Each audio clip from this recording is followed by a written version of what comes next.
ప్రశాంతమైన పొంగనూరు పట్టణంలో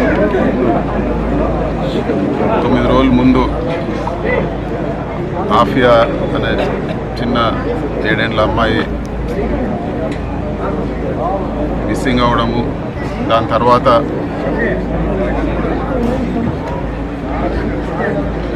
మర్డర్ అయ్యి సమ్మర్ స్టోరేజ్ ట్యాంక్లో తేలడం అన్నీ కూడా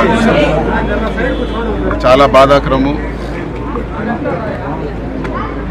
జగన్మోహన్ రెడ్డి గారు వచ్చి కుటుంబాన్ని పరామర్శించి న్యాయం కోరుతానని చెప్పిన 2వ రోజే మంత్రులందరూ కూడా రావడము, కేసు కూడా కొలికి రావడము, ఇవన్నీ కూడా మనం చూస్తూ ఉన్నాము.